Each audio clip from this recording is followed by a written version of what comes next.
Tanggal 7 Mei tahun 1945, Yesus masih di Nazaret, di rumah. Tepatnya, ia berada di bengkel tukang kayu yang lama. Ke-12 rasul ada bersamanya, begitu pula Maria, Maria ibunda Yakobus dan Yudas, Salome, Susana, dan, yang baru, Marta. Marta yang sangat menderita, dengan tanda-tanda air mata yang jelas di bawah matanya. Seorang Marta yang rikuh dan ketakutan sebab sendirian di hadapan orang-orang lain dan terutama di hadapan Bunda Tuhan. Maria berupaya untuk mengakrabkannya dengan para perempuan lainnya dan untuk membebaskannya dari perasaan canggung dari mana ia melihat Marta menderita. Akan tetapi hati Marta yang malang tampak bertambah-tambah pedih dengan belayannya. Wajahnya memerah dan sebentar-sebentar menangis di balik kerudungnya, yang telah ditariknya sangat rendah guna menutupi penderitaan dan ketidaknyamanannya. Yohanes masuk bersama Yakobus Alfeus. Dia tidak di rumah, Tuhanku. Dia dan suaminya sedang bertamu di rumah salah seorang teman. Begitu kata para pelayan, kata Yohanes. Dia tentu akan sangat menyesal, tapi dia akan selalu dapat bertemu denganmu dan menerima pengajaranmu. Kata Yakobus Alfeus, baiklah. Kelompok para murid perempuan di sini tidak seperti yang aku harapkan. Tapi, kalian dapat lihat, Marta, putri Theophilus dan saudari Lazarus, ada di sini sebagai ganti Yohana yang absen. Para murid mengenal siapa Marta. Begitu pula bundaku, kau juga, Maria, dan mungkin juga kau, Salome, sudah mendengar dari putra-putramu siapa Marta, bukan terlebih sebagai seorang perempuan menurut dunia, melainkan sebagai suatu makhluk di hadapan Allah. Dan kau, Marta, sebaliknya, mengenal siapa para perempuan ini, yang menganggapmu sebagai saudari mereka dan yang akan sangat mengasihimu. Kau adalah saudari dan putri mereka, dan kau sangat membutuhkan kasih mereka, Martaku terkasih, agar kau dapat menikmati penghiburan dari kebaikan kasih sayang mereka, yang tidak dikutuk Allah, melainkan telah diberikan kepada manusia guna menopangnya dalam keletihan hidup. Dan Allah telah membawamu kemari tepat ketika aku memilih pondasi awam, dapat aku katakan demikian, guna memberimu kanvas di atas mana kau akan menyulamkan kesempurnaanmu sebagai murid. Murid berarti mengikuti disiplin sang guru, doktrinnya. Oleh sebab itu, dalam arti luas, semua mereka yang pada masa sekarang dan pada abad-abad mendatang mengikuti doktrinku, akan disebut murid. Dan guna menghindari penyebutan banyak nama, dengan mengatakan, murid Yesus menurut pengajaran Petrus dan Andreas. Menurut Yakobus atau Yohanes, menurut Simon atau Filipus, menurut Yudas atau Bartolomes, atau menurut Thomas dan Matius, mereka akan disebut Kristen oleh satu kata saja, yang akan mempersatukan mereka semua di bawah satu tanda. Tapi dalam himpunan besar para pengikut disiplinku, aku telah memilih murid-murid yang pertama dan yang kedua dan hal yang sama akan dilakukan sepanjang berabad-abad dalam kenangan akan aku. Seperti dalam bait Allah, dan bahkan sebelumnya, pada zaman Musa, ada seorang imam besar. Para imam, kaum Lewi, mereka yang bertanggung jawab atas berbagai macam pelayanan, tugas dan kewajiban, para penyanyi dan sebagainya. Demikian pula dalam bait Allahku yang baru, yang seluas bumi, dan yang akan berlangsung sepanjang umur bumi, akan ada para superior, sama dengan orang yang jabatannya lebih tinggi, dan inferior, sama dengan orang yang jabatannya lebih rendah, yang semuanya berguna dan dikasihi olehku. Dan di samping itu, akan ada para perempuan, kategori baru, yang selalu dipandang sebelah mata oleh Israel. Dengan membatasi mereka pada nyanyian perawan di bait Allah atau pada pengajaran para perawan di bait Allah. Tapi, tidak lebih dari itu. Janganlah mendiskusikan apakah itu adil atau tidak. Dalam agama Israel yang tertutup dan dalam masa murka itu adalah adil. Segala aib ditimpakan pada perempuan, penyebab dosa. Dalam agama Kristus yang universal dan dalam masa pengampunan semua itu berubah. Segala rahmat berpadu dalam satu perempuan dan ia melahirkannya ke dalam dunia, agar dunia dapat ditebus. Perempuan, karenanya, bukan lagi murka Allah, melainkan pertolongan Allah. Dan melalui perempuan, yang dikasihi oleh Tuhan, semua perempuan dapat menjadi murid-murid Tuhan, bukan hanya sebagai bagian dari himpunan besar pengikut, melainkan sebagai para imam perempuan tingkat rendah, pembantu para imam, kepada siapa mereka dapat memberikan sangat banyak bantuan di sampingnya dan di antara orang-orang percaya dan orang-orang yang tidak percaya. Di antara mereka yang akan dihantar kepada Allah bukan terutama oleh panggilan dari perkataan kudus melainkan lebih oleh senyum kudus dari salah seorang murid perempuanku. Kalian telah minta untuk mengikuti aku, seperti yang dilakukan para lelaki.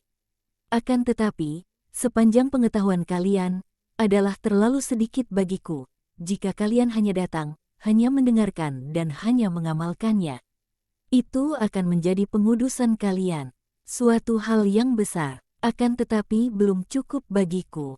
Aku adalah putra dari yang mutlak dan aku menghendaki yang mutlak bagi orang-orang yang aku kasihi. Aku menghendaki semuanya, sebab aku telah memberikan semuanya. Lebih jauh, bukan hanya aku yang ada, melainkan ada juga dunia. Hal mengerikan ini, dunia. Dunia seharusnya berlimpah dalam kekudusan, kekudusan yang tak terhingga, dalam jumlah dan kuasa, dalam himpunan besar anak-anak Allah. Sebaliknya, dunia berlimpah dalam kejahatan. Kejahatannya yang melimpah sungguh tak terbatas mengingat banyaknya manifestasi kejahatan dan kuasa kejahatan. Segala dosa ada di dunia, yang bukan lagi himpunan besar anak-anak Allah, melainkan himpunan besar anak-anak setan, dan di atas segalanya, dosa yang membawa tanda paling jelas dari asal-usulnya adalah yang paling hidup, kebencian. Dunia membenci. Barang siapa membenci melihat kejahatan bahkan dalam hal-hal yang paling kudus, dan ingin orang-orang lain melihat kejahatan, bahkan meski mereka tidak melihatnya. Jika kalian menanyai dunia mengapakah aku datang, dunia tidak akan berkata kepada kalian, untuk melakukan yang baik dan menebus. Tapi dunia akan berkata, untuk merusak dan merampas.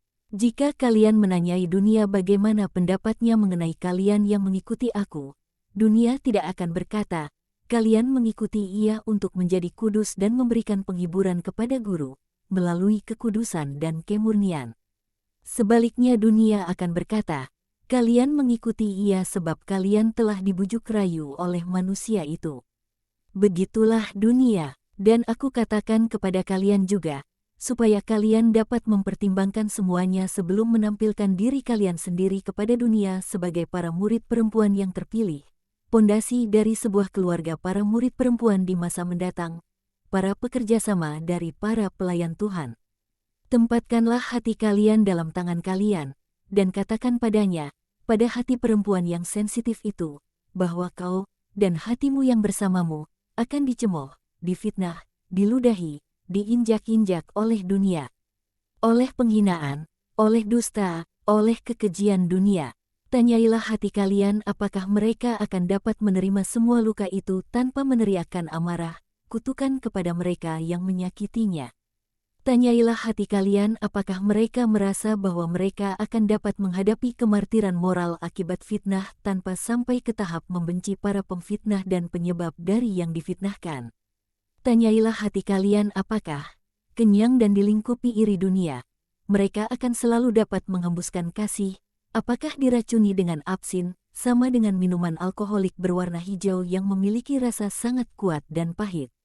Tidak baik bagi kesehatan, mereka akan dapat diperas untuk meneteskan madu, apakah dengan menderita segala siksa akibat tidak dimengerti, cemooh, gosip jahat, mereka akan masih dapat tersenyum, sembari menunjuk ke surga, tujuan mereka, kemana kalian berharap dapat menghantar orang-orang lain, karena cinta kasih kewanitaan.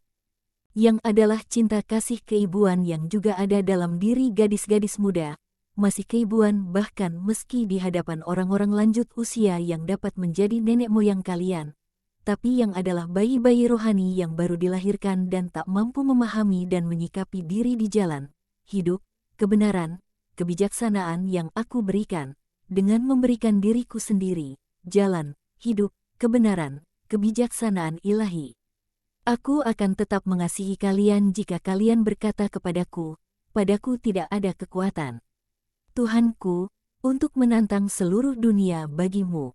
Kemarin seorang gadis memintaku untuk mempersembahkan dirinya sebagai korban bakaran sebelum saat perkawinaannya tiba, sebab dia merasa bahwa dia mengasihi aku, sebagaimana Allah patut dikasihi, yakni dengan keseluruhan dirinya, dengan kesempurnaan mutlak penyerahan diri. Dan aku akan melakukannya. Aku telah menyembunyikan saatnya darinya, agar jiwanya tidak gemetar oleh ketakutan, atau tubuhnya lebih dari jiwanya. Kematiannya akan seperti akhir dari sekuntum bunga, yang menutup helai-helai bunganya pada senja hari, dengan berpikir bahwa dia akan mekar kembali keesokan harinya. Namun dia tidak pernah mekar kembali, sebab kecupan malam telah menghisap hidupnya. Dan aku akan melakukannya, seturut kerinduan hatinya, dengan memberikan istirahat dalam kematian beberapa hari sebelum kematianku.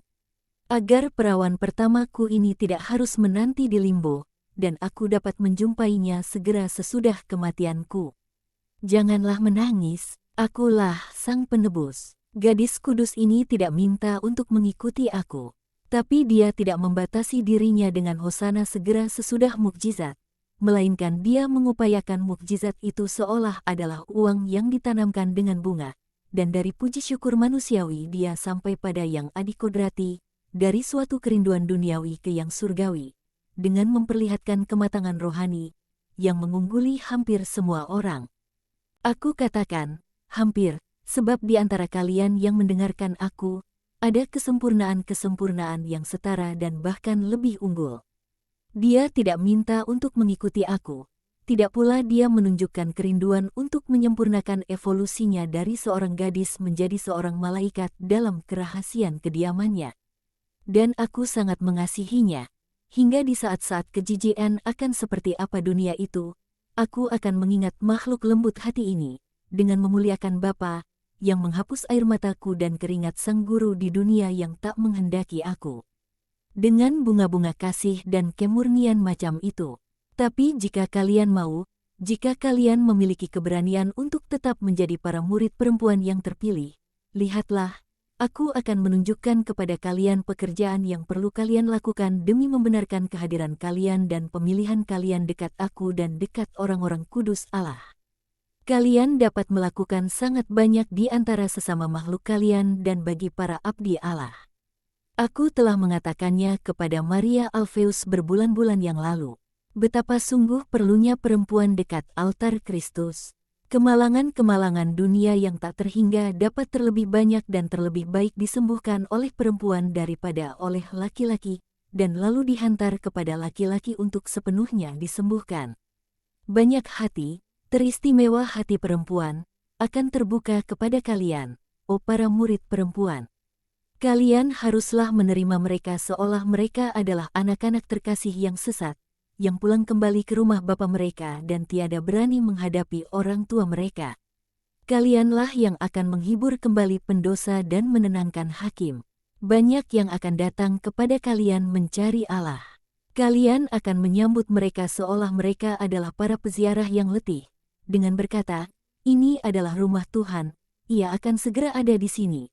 Dan sementara itu kalian akan melingkupi mereka dengan kasih kalian. Seorang imamku akan datang, jika aku tak datang. Seorang perempuan tahu bagaimana mencintai. Dia diciptakan untuk mencintai. Dia memerosotkan cinta ke hasrat nafsu sensual. Namun demikian cinta sejati, permata jiwanya, masih terbelenggu dalam lubuk hatinya. Cinta yang tanpa lumpur sensual yang kotor, yang terbuat dari sayap-sayap dan wangi malaikat. Dari nyala api murni dan kenangan akan Allah, akan asal-muasalnya yang dari Allah dan penciptaannya oleh Allah.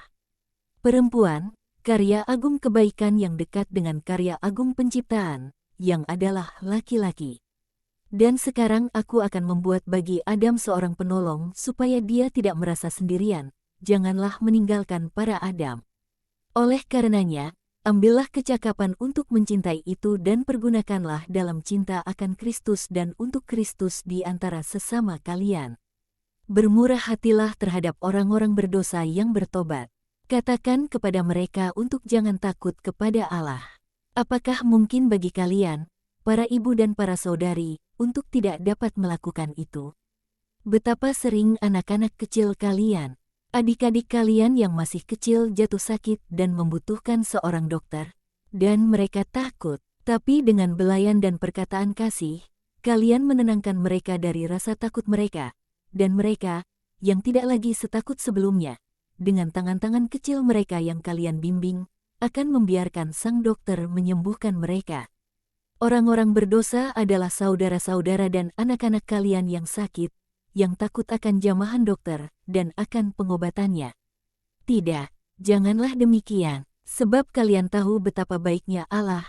Katakanlah kepada mereka bahwa Allah itu baik dan janganlah seorang pun takut padanya. Bahkan meski ia berterus terang dan tegas dalam mengatakan, janganlah kalian melakukannya lagi, ia tidak akan menolak barang siapa yang telah melakukannya dan jatuh sakit. Melainkan ia akan menyembuhkannya guna memulihkan kesehatannya. Jadilah para ibu dan para saudari bagi orang-orang yang hidup kudus. Mereka juga membutuhkan kasih. Mereka akan menjadi letih dan habis tenaga dalam evangelisasi. Mereka tidak akan dapat melakukan semua yang harus dilakukan. Bantulah mereka dengan bijak dan tekun. Perempuan tahu bagaimana bekerja di rumah, dekat meja dan tempat tidur, pada alat tenun dan semuanya yang dibutuhkan untuk hidup setiap hari. Masa depan gereja akan merupakan suatu aliran para peziarah yang terus-menerus ke tempat-tempat Allah. Jadilah pengurus penginapan mereka yang baik hati, dengan membebankan ke atas diri kalian sendiri segala pekerjaan yang paling remeh, supaya para abdi Allah dapat bebas melanjutkan karya Sang Guru. Kemudian masa-masa yang sulit, penuh pertumpahan darah, keji akan datang. Umat Kristen, juga mereka yang kudus, akan mengalami masa-masa teror dan kelemahan. Laki-laki tidak pernah sangat kuat dalam penderitaan. Perempuan, sebaliknya, dibandingkan dengan laki-laki, menikmati kemampuan rajawi sejati untuk dapat menderita. Ajarilah kaum laki-laki, topanglah mereka di saat-saat kegentaran, patah semangat, air mata, keletihan dan pertumpahan darah. Dalam sejarah kita memiliki teladan para perempuan yang mengagumkan, yang melakukan perbuatan-perbuatan yang gagah berani. Kita memiliki Yudit, Yael.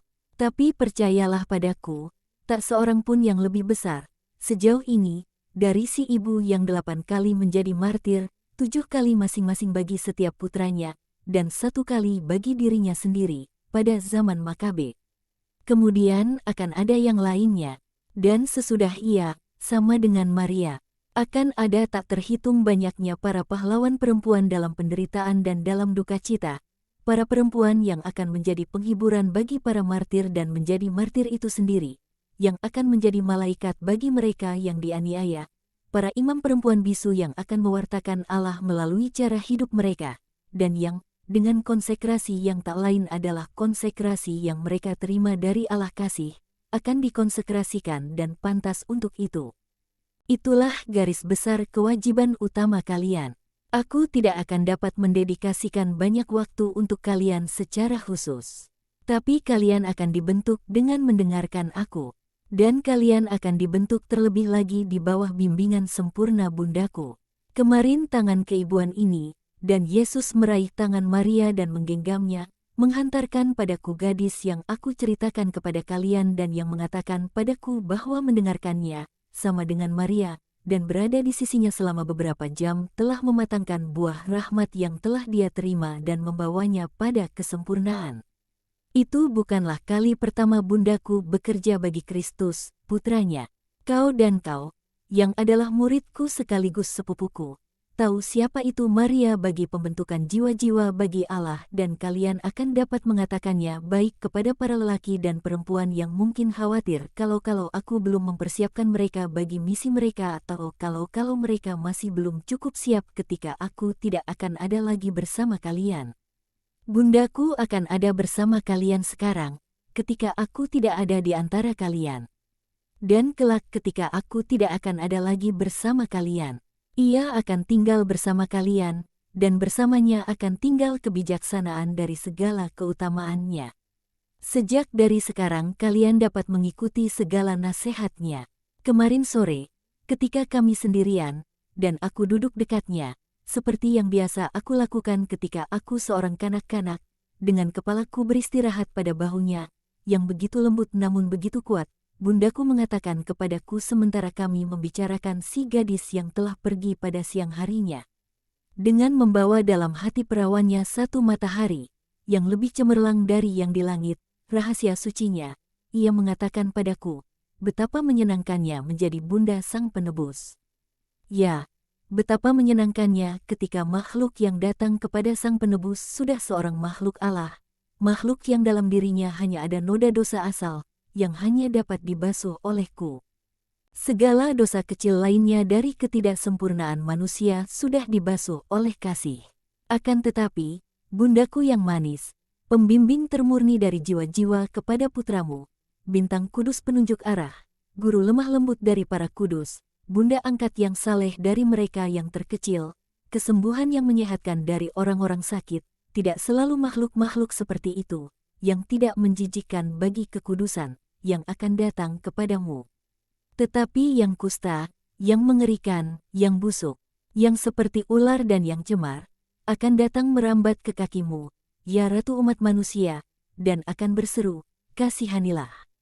Tolonglah kami, bawalah kami kepada putramu, dan engkau akan harus menempatkan tangan murnimu ini ke atas luka-luka mereka, dan membungkuk dengan matamu yang bagai merpati surgawi ke atas bentuk cacat setan itu, menghirup busuk dosa dan tidak lari menjauh.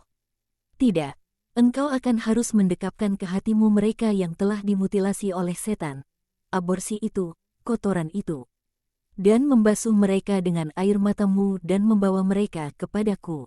Dan lalu engkau akan berkata, betapa sulitnya menjadi bunda sang penebus.